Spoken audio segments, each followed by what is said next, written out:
Hello and welcome back to my YouTube channel doctor Ved Vidya. इस video में हम लोग जानने वाले हैं स्टूडेंट एडवाइजरी जो कि एनडीयूएसयू के द्वारा रिलीज़ की गई है फर्स्ट राउंड काउंसलिंग है। उसमें हम लोग देखेंगे कि क्या क्या डॉक्यूमेंट रिक्वायर है, क्या क्या उसमें एलिजिबिलिटी क्राइटेरिया है, ये सब हम इस वीडियो में डिस्कस करेंगे आगे। तो देख सकते हैं कि आप Nanaji Deshmukh veterinary science university Jabalpur के द्वारा ये स्टूडेंट एडवाइजरी जारी की गई है। इसमें जो एनडीयूएसयू अंडर ग्रेजुएट ऑनलाइन काउंसलिंग का जो कोर्स करने वाले हैं बीबीएससी और बीएफएससी 2025 के लिए, उसके लिए स्टूडेंट एडवाइजरी जो कि अभी रजिस्ट्रेशन करवाएंगे ऑनलाइन काउंसलिंग के लिए, उनके लिए एडवाइजरी जारी की गई है। कॉलेज के पोर्टल से ही मैंने ये डाउनलोड किया है। तो फर्स्ट पॉइंट अगर हम देखेंगे, the NDUSU undergraduate online counselling BBSC and BFSC 2025 will be conducted on the basis of NEET examination 2025। तो ये कहना चाह रहे हैं कि जो ये ऑनलाइन काउंसलिंग होगी बीबीएससी की और बीएफएससी की, ये किसके बेसिस पे होगी? ये नीट एग्जामिनेशन के बेसिस पे होगी। मतलब कोई स्टेट एग्ज़ाम का नहीं है इसमें जो नीट के एग्ज़ाम जिसने दिया है वही स्टूडेंट वही इसमें ऑनलाइन काउंसलिंग में अपना भर सकते हैं, रजिस्ट्रेशन करवा सकते हैं। All Indian candidates who have qualified in NEET 2025 are eligible to participate in this counselling. तो ऑल इंडिया कैंडिडेट्स मतलब सारे ऑल इंडिया में जितने भी कैंडिडेट्स हैं जिन्होंने क्वालिफाइड किया है नीट 2025, वो एलिजिबल है पार्टिसिपेट करने के लिए। बहुत सारे लोग मुझे कमेंट में पूछ रहे हैं कि हम राजस्थान से हैं, हम महाराष्ट्र से, क्या हम एलिजिबल है पार्टिसिपेट करने के लिए? तो हाँ, आप लोग नीट 2025 अगर आपने क्वालिफाई किया है, अगर आप दूसरे स्टेट के भी हैं तो आप एलिजिबल है, पार्टिसिपेट कर सकते हैं काउंसलिंग के अंदर। The entire process will be carried out online through the official portal http://ndvusumpionline.government.in। तो जो एंटायर प्रोसेस रजिस्ट्रेशन की और ऑनलाइन काउंसलिंग की, ये आपकी ऑनलाइन मोड में होगी और इसका जो ऑफिशियल पोर्टल दिया हुआ है, ये जो आपको लिंक दी है, ये इस पर आपको जाके करवाना है। अगर हम सेकेंड पॉइंट की बात करेंगे, before starting candidate must create their profile on the portal to fill out the registration form. तो कैंडिडेट्स को अपनी एक प्रोफाइल क्रिएट करनी होगी पोर्टल के ऊपर। उससे पहले रजिस्ट्रेशन करवाने से पहले उनको एक प्रोफाइल क्रिएट करनी होगी। Registration will be considered valid only after successful payment of the prescribed counselling फ़ी। तो रजिस्ट्रेशन तभी माना जाएगा जब आप उसका सक्सेसफुल पेमेंट कर देंगे काउंसलिंग फ़ी का। उसके बाद it is strongly advise to read the user manual available on the portal before the proceeding with the registration. Portal के ऊपर एक यूज़र मैनुअल दिया है, उसका वीडियो में मैं आपको बताने वाली हूँ उसके बारे में। तो वो आपको पढ़ना है, पूरी तरीके से एडवाइस किया गया है कि रीड करना है। अगर आप रजिस्ट्रेशन करवा रहे हैं पोर्टल पे, तो उससे पहले आपको यूज़र मैनुअल जो अवेलेबल है पोर्टल पे, उसका वीडियो भी मैं अभी इसके बाद डालने वाली हूँ। तो वो आपको पूरी तरीके से रीड करना है before proceeding towards the registration. अब हम थर्ड पॉइंट पे आते हैं। The personal details provided by the candidate during the NEET 2025 examination such as candidate name, father name, mother name, date of birth, gender, NEET roll number, NEET rank, NEET percentile, NEET score will be directly used for the online counseling process। तो जो भी आपने personal detail डाले, मैं यहाँ पे फिर से बोलूँगी, जो भी पर्सनल डिटेल आपने नीट 2025 एग्जामिनेशन के टाइम पे डाले थे, आपको वही डालना है। कैंडिडेट नेम वही, father name, mother name, date of birth, gender, जो नीट का रोल नंबर था आपको वही लगेगा। इसमें भी नीट का रैंक लगेगा, नीट का परसेंटाइल लगेगा। NEET score will be directly use for the online counselling, मतलब कि आपको यही नीट स्कोर भी आपका ऑनलाइन काउंसलिंग के लिए प्रोसेस में यूज़ होगा। And can not be editable, मतलब कि वो सब चीज़ें कहीं चेंज नहीं होगी, वो वैसे कि वैसे आपको रजिस्ट्रेशन में आपको काउंसलिंग में डालनी है। Only the additional detail field during the counselling registration can be edit through the candidate login until the last date specified in the counselling schedule. तो ये कह रहे हैं कि जो एडिशनल डिटेल आपने फिल की है काउंसलिंग रजिस्ट्रेशन के टाइम पे, वही बाद में आके एडिट हो जाएगी जब तक कि लास्ट डेट जो स्पेसिफाइड की है काउंसलिंग शेड्यूल की तब तक। Now we come to fourth point. तो फोर्थ पॉइंट में क्या लिखा है? The prescribed 12th class qualifying PCBE percentage cut off as mentioned below will be applicable for the registration and seat allotment process for both the courses. तो जो 12th का qualifying PCBE का percentage cut off उन लोगों ने दिया है, ये लगेगा आपको रजिस्ट्रेशन के लिए और सीट अलॉटमेंट के लिए। इससे ऊपर आपका क्वालिफाई होना चाहिए, इस परसेंटेज से ऊपर। तो जैसे देख सकते हैं 12th qualifying PCB cut off category wise अगर देख सकते हैं तो unreserve EWS OBC all candidates के लिए 50% है एलिजिबिलिटी क्राइटेरिया। वहीं ST और ST के सारे कैंडिडेट्स के लिए 47.5% मीन्स 12th क्लास में आपके 50% से ऊपर होना चाहिए अगर आप UR EWS OBC से बिलोंग करते हैं, और 47.5% चाहिए अगर आप ST या SC से बिलोंग करते हैं। अब पॉइंट नंबर 5 के ऊपर आएंगे तो passing marks in each subject will be 33% at least. तो आपके जो पासिंग मार्क्स होने चाहिए हर एक सब्जेक्ट में PCBE में वो कितने होने चाहिए 33% से ऊपर होना चाहिए या फिर 33% होना चाहिए। अगर हम आएंगे 6 पॉइंट पे तो इसमें लिखा है the prescribe NEET qualifying cut off as mention below will be applicable for the registration and seat allotment process for both the courses. तो जो नीट क्वालिफाइंग कट ऑफ है वो आपको इसमें नीचे टेबल में बनाया गया है कि नीट कट ऑफ इतना होना चाहिए, जिसकी अगर आपका इतना नीट कट ऑफ होगा तभी आप रजिस्ट्रेशन के लिए एलिजिबल हैं और तभी आपको सीट अलॉटमेंट प्रोसेस के लिए आगे बोथ द कोर्सेज के लिए एलिजिबिलिटी मिल पाएगी। तो NEET UG 2025 cut off score declare जो NTA के द्वारा किया गया है उसमें आप देख सकते हैं कि कैटेगरी EWS और जो पहला पॉइंट है देखिए इसमें 50 परसेंटाइल है इसमें, और इसमें कट ऑफ आपका कितना होना चाहिए 144 होना चाहिए, सॉरी 144 स्कोर होना चाहिए आउट ऑफ 720 क्वालिफाइंग। सेकंड अगर पॉइंट देखेंगे तो उसमें आपका 45 परसेंटाइल होना चाहिए, 127 मार्क्स होने चाहिए। थर्ड पॉइंट अगर हम देखेंगे OBC ST SC का तो उसमें आपको 40 परसेंटाइल होना चाहिए, 113 मार्क्स होना चाहिए 720 में से, ठीक है। और अगर हम लास्ट पॉइंट देखेंगे तो उसमें भी आपको 40 परसेंटाइल होना चाहिए, 113 मार्क्स होना चाहिए। तो ये जो है नीट क्वालिफाइंग कट ऑफ होना चाहिए जिसके थ्रू आपका रजिस्ट्रेशन हो सकता है। अगर आपके इससे ज़्यादा मार्क्स आए हैं तभी आपका रजिस्ट्रेशन होगा और तभी आपको सीट अलॉटमेंट प्रोसेस हो सकती है। फिर वो आगे कट ऑफ पर डिपेंड करेगा कि किस कट ऑफ पे आपको कॉलेज जो है वो अलॉट किया गया है। अब हम आगे देखेंगे इसमें लिस्ट ऑफ डॉक्यूमेंट्स जो कि रिक्वायर्ड है, कब जब अपलोड करना है हमें ये जो list of documents during filling of registration form. तो जब रजिस्ट्रेशन फॉर्म आपका फिल होगा, मैंने जैसे कि पिछले वीडियो में कहा था कि मैं एक वीडियो बनाने वाली हूँ कि कौन कौन से डॉक्यूमेंट रिक्वायर होंगे रजिस्ट्रेशन फॉर्म फिल करने के लिए। तो इसमें आपको डॉक्यूमेंट लिस्ट दी हुई है कि ड्यूरिंग रजिस्ट्रेशन आपको कौन कौन से डॉक्यूमेंट रिक्वायर होंगे। तो पहला नीट UG 2025 एडमिट कार्ड, जो आपका नीट UG 2025 का एडमिट कार्ड है वो आपको मस्ट लगेगा, इसमें ये सारे कैंडिडेट्स के लिए एप्लीकेबल है। Second NEET UG 2025 latest score card, तो जो आपका स्कोर कार्ड है आपका कितना स्कोर हुआ है सारे कैंडिडेट्स के लिए वो होगा, ठीक है। क्लास 10th मार्कशीट जो लगेगी आपको सारे कैंडिडेट्स को लगेगी, ये 10th क्लास की मार्कशीट, ये भी आपको रिक्वायर है रजिस्ट्रेशन फॉर्म के लिए। क्लास 12th मार्कशीट, तो 12th क्लास की मार्कशीट जो सारे कैंडिडेट्स के लिए रिक्वायर्ड है वो भी। MP domicile certificate issued by competent authority of MP only for MP domicile candidate. तो जो MP डोमिसाइल सर्टिफिकेट है जो MP के स्टूडेंट्स हैं, MP के डोमिसाइल कैंडिडेट्स हैं उनके लिए ही रिक्वायर्ड है।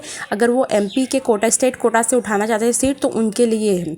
Affidavit of not being domicile of state other than MP have not taken advantage of domicile of other state only for MP domicile candidate. तो जो लिखा गया है कि जो MP के स्टूडेंट हैं उन्हीं के लिए ये जो स्टेट कोटा वाला जो उनको एडवांटेज है वो मिलेगा, किसी और स्टेट को नहीं मिलेगा, ये स्टूडेंट्स को नहीं मिलेगा, MP डोमिसाइल कैंडिडेट्स को ही मिलेगा ये अपना, ठीक है। कास्ट सर्टिफिकेट जो OBC SC ST वाले हैं उनके लिए कास्ट सर्टिफिकेट जो कि issued by competent authority of MP।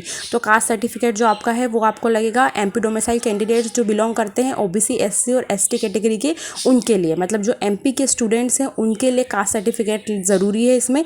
Economically weaker section certificate issued on or after 1 January 2025 by competent authority of MP। तो इकोनॉमिकली वीकर सेक्शन जो सर्टिफिकेट होता है EWS का सर्टिफिकेट होता है जो कि 1 जनवरी 2025 से के बाद में इशू हुआ है या फिर तब इशू हुआ है, तो वो MP डोमिसाइल कैंडिडेट्स को लगेगा जो कि EWS कैटेगरी कैंडिडेट्स हैं उनके लिए। 9th पॉइंट हम पढ़ेंगे income certificate of financial year 2024-25 for OBC candidates. तो इनकम सर्टिफिकेट लगेगा कि इनको OBC कैंडिडेट्स को जो कि MP डोमिसाइल कैंडिडेट्स हैं जो कि बिलोंग करते हैं OBC कैंडिडेट्स, मतलब कि जो MP के स्टूडेंट्स हैं और जो OBC से बिलोंग करते हैं उनके लिए। अगर हम बात करेंगे 10th पॉइंट की तो candidate class certificate eight physical disability freedom fighter सैनिक कृषक। तो जो जैसे एक मेरे पास में क्या बोलते हैं एक मेरे पास में क्वेश्चन आया था कि कृषक का हम लगा सकते क्या, तो यस आप लगा सकते हैं कृषक कोटा से आप ले सकते हैं। तो कैंडिडेट क्लास सर्टिफिकेट आपको उसका कृषक का कोटा भी कृषक कोटे का आपको सर्टिफिकेट होना चाहिए या सैनिक का होना चाहिए या फ्रीडम फाइटर का या फिजिकल डिसेबिलिटी का, तो जो कि और ये उन्हीं के लिए एप्लीकेबल होगा जो इसके जो यहाँ से बिलोंग करते हैं, ठीक है। तो ये हमारे कुछ 7 पॉइंट में लिस्ट ऑफ डॉक्यूमेंट्स थी, तो ये मस्ट रिक्वायर है। अगर आप एमपी के हैं तो आपको एमपी की वाली डॉक्यूमेंट्स रिक्वायर होंगे, और जो ऑल इंडिया के कैंडिडेट्स हैं उनके लिए एडमिट कार्ड और latest score card, marksheet 12th की 10th की लगेगी, और जो एमपी डोमिसाइल वगैरह जो लगेगा वो सब एमपी के स्टूडेंट्स का लगेगा जो कि स्टेट कोटा से सीट उठाना चाहते हैं। बाकी आप अगर आपने नीट में क्वालिफाई किया है, जो मैंने पिछले मार्क्स बताए हैं, तो आप ऑल इंडिया से, तो आप फिर भी आप ऑनलाइन रजिस्ट्रेशन करवा सकते हैं। 15% सीट जो होती है वो उसके लिए अप्लाई कर सकते हैं आप उसमें, ठीक है। 8th पॉइंट हम पढ़ेंगे, EWS category candidate can not opt any class option in registration form. तो ये जो EWS कैटेगरी कैंडिडेट्स हैं जो कि इकोनॉमिकली वीकर सेक्शन सर्टिफिकेट लगा रहे हैं ऑलरेडी, तो ये आप फिजिकल डिसेबिलिटी, सैनिक या फिर फ्रीडम फाइटर या फिर कृषक कोटा वाला है, वो रजिस्ट्रेशन फॉर्म में नहीं लगा सकते हैं आप। ये आपका सर्टिफिकेट नहीं लगा सकते आप। अब हम 9th पॉइंट पे आएंगे, तो इसमें लिखा है the merit list of registered candidate will be prepared based on the all India NEET rank 2025। हाँ, तो इसमें लिखा है जो मेरिट लिस्ट, जो रजिस्टर्ड कैंडिडेट आप रजिस्ट्रेशन करवा लेंगे, उसके बाद में जो मेरिट लिस्ट बनेगी वो किसके बेसिस पे प्रिपेयर्ड होगी? All India rank. आपकी नीट में ऑल इंडिया रैंक कितनी आई है उसके हिसाब से मेरिट लिस्ट बनाई जाएगी। अगर हम 10th पॉइंट पे आते हैं, candidate need to register his or her self only one time during entire counselling. तो आपको सिर्फ एक ही बार रजिस्टर करवाना है पूरी एंटायर काउंसलिंग में। तो एक बार आपको रजिस्ट्रेशन करवाना है पूरी काउंसलिंग में। जो पहले आप अभी करवाएंगे रजिस्ट्रेशन, वही आपका फिर first round, second round, third round तक चलेगा। तो आपको एक बार रजिस्ट्रेशन करवाना है। अगर हम 11th पॉइंट पे आते हैं, during the registration for counselling MP domicile candidate can select all the categories and class option as per his her eligibility. Non-domicile candidates will be treated as unreserved and they can opt only सैनिक class if he she is available as per rule book। तो 11th point में हम ये बताया गया है इसमें student advisory में कि रजिस्ट्रेशन जो काउंसलिंग का करवाएंगे वो एमपी डोमिसाइल कैंडिडेट से वही डॉक्यूमेंट, जैसे मैंने कहा कि वो एमपी डोमिसाइल का उनके पास सर्टिफिकेट होना चाहिए या फिर उनके पास कास्ट सर्टिफिकेट होना चाहिए, तो ये उनके लिए ही अप्लाई है। बाकी जो दूसरे स्टेट के स्टूडेंट है वो अनरिजर्व जैसे ही ट्रीट किए जाएंगे, भले वो एसटी कैटेगरी से आते हो, एससी कैटेगरी से आते हैं, तो वो अनरिजर्व वाला ही सीट उठाएंगे वहाँ पे। और वो अगर वो सैनिक क्लास का हो या फिर फ्रीडम फाइटर सैनिक क्लास का, और इसका उठा सकते हैं सीट वहाँ से। अगर हम बात करते हैं पॉइंट नंबर 12 की, तो after completing the registration process candidate must fill and lock their preferred choices of college free और पेमेंट सीट फॉर अलॉटमेंट। तो अगर आपका रजिस्ट्रेशन प्रोसेस कंप्लीट हो जाता है, उसके बाद में कैंडिडेट को फिल करना है और लॉक करना है आपके चॉइसेस ऑफ कॉलेज, जैसे कि आपको जबलपुर पहले नंबर पे चाहिए या फिर आपको महू चाहिए पहला प्रेफरेंस आपका, या फिर रीवा पहला प्रेफरेंस है, तो आपको ये भी डालना है। उसमें आपको ये भी डालना है कि आपको फ्री सीट चाहिए या फिर पेमेंट सीट चाहिए, तो सीट अलॉटमेंट के लिए तो ये आपको ध्यान रखना है। तो locking of this choices will be consider for allotment only after the successful payment of required fees. तो जो लॉकिंग होगी आपकी चॉइसेस की, जो लॉक होगा वो आपको एक पर्टिकुलर जो पेमेंट है जो रिक्वायर्ड होगा काउंसलिंग फ़ी का, उसके रजिस्ट्रेशन फ़ी का, उसके बाद ही आपको होगा। अलॉटमेंट भी उसी के बाद ही माना जाएगा। Candidate may edit their locked choice until the last date of choice filling and locking for that specific round of counselling. तो कैंडिडेट यहाँ पे एडिट कर सकते हैं अपनी लॉक्ड चॉइसेस को लास्ट डेट तक, चॉइस फिलिंग की लास्ट डेट तक आप कर सकते हैं उसको, और स्पेसिफिक राउंड ऑफ काउंसलिंग तक, ठीक है, जो कि लॉक किया जाएगा। हम 13 नंबर पे आते हैं, MP domicile candidate can fill both free and payment seat of college during choice filling and locking. तो अब ये स्पेसिफिकली यहाँ पे वर्ड दे दिया है एमपी डोमिसाइल कैंडिडेट, जिसके पास में एमपी डोमिसाइल सर्टिफिकेट है वो ही दोनों के लिए फ्री और पेमेंट सीट के लिए एलिजिबल है, कॉलेज के लिए जो during choice filling and locking के लिए। अब जो नॉन डोमिसाइल है उनके लिए क्या कहा गया, तो 14 पॉइंट में non domicile without any class candidate can fill only payment seat choices, but if non domicile candidate belong to Sainik quota so they can fill free and payment both seat during the choice filling and locking. तो जो non domicile candidate है, मतलब जो MP के बाहर के students है या फिर कैंडिडेट्स है, वो सिर्फ पेमेंट सीट के लिए ही फिल कर सकते हैं यहाँ पे। अगर नॉन डोमिसाइल कैंडिडेट के पास में सैनिक कोटा है तो वो फ्री सीट के लिए और पेमेंट सीट दोनों के लिए अप्लाई कर सकते हैं, ठीक है। Sainik category candidate have to upload duly filled proforma as per rule book, तो उन्हें प्रोफार्मा भी फिल करना होगा। तो इसमें ये लिखा है कि नॉन डोमिसाइल जो कैंडिडेट है जिनकी कोई क्लास नहीं है, लाइक उनके पास में कोई सर्टिफिकेट नहीं है, तो नॉन डोमिसाइल है, अगर मतलब एमपी का सर्टिफिकेट नहीं है डोमिसाइल सर्टिफिकेट, तो वो सिर्फ पेमेंट सीट के लिए एलिजिबल है। 15 पॉइंट में लिखा है all candidates who are allotted a seat must download their allotment letter through the candidate login. तो जो सारे कैंडिडेट जो अलॉटेड किए जाएंगे सीट के लिए, उन्हें डाउनलोड करना है अपना अलॉटमेंट लेटर। तो जब काउंसलिंग हो जाएगी फर्स्ट राउंड की, तो अलॉटेड जो सीटेड होंगी उन्हें डाउनलोड करना है अलॉटमेंट लेटर को, उनकी कैंडिडेट लॉगिन आईडी से ही उन्हें डाउनलोड करना है। 15 पॉइंट में ये लिखा हुआ है। अब हम बात करते हैं पॉइंट नंबर 16 की। तो after downloading allotment letter, candidate must report at allotted college with required original document for the attendance, document verification and admission process. तो आपका अलॉटमेंट लेटर आ जाएगा, तो आपको वो डाउनलोड करना है और आपको अलॉटेड कॉलेज में जाना है, वहाँ पे ओरिजिनल डॉक्यूमेंट्स लेके जाना है और उसके बाद में वहाँ पे डॉक्यूमेंट वेरिफिकेशन करवाना है और एडमिशन प्रोसेस में आपको आगे प्रोसीड करना है। पॉइंट नंबर 17 की बात करेंगे। At allotted college candidate have to report first at attendance desk to complete their online attendance process. Attendance will be done after entering the student profile login password at the officer desktop laptop by his or herself. तो आपको allotted college में जाना है, वहाँ पे आपको report करना है पहले वहाँ जाके, ठीक है। अब 18 पॉइंट की बात करेंगे। After attendance process candidate must report at the document verification desk. अब आपको अटेंडेंस आपने जब मतलब आप रिपोर्टिंग आपने कर दी, उसके बाद में आपको डॉक्यूमेंट वेरिफिकेशन डेस्क पे जाना है, वहाँ जाके आपको डॉक्यूमेंट वेरिफिकेशन प्रोसेस। तो ये सब चीज़ें जो बता रहे हैं 17 और 18 पॉइंट में, ये आपको कॉलेज में जाके वहाँ पे करना है।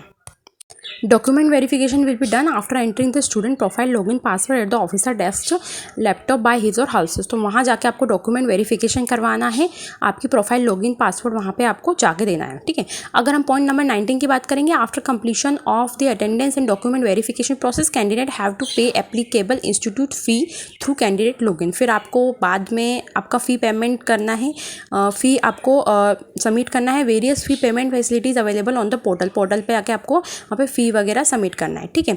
ये हो गया। अब अगर हम बात करते हैं पॉइंट 20 की, तो after paying the complete institute fee the candidate must report to the allotted college. अच्छा, तो सॉरी मैंने बोला था कि पहले आपको ये सब चीज़ें कॉलेज में जाके करना है, बट पॉइंट नंबर 20 में ये कह रहे हैं कि आपको इंस्टीट्यूट की फ़ी वगैरह सब कंप्लीट करके आपको कैंडिडेट को वहाँ पे कॉलेज अलॉटेड कॉलेज में जाना है, वहाँ पे फ़ी पेमेंट की स्लिप लेके जाना है एडमिशन ऑफिसर के पास में। तो college will then carry out the final admission process. उसके बाद में कॉलेज आपको एडमिशन प्रोसेस करेगा।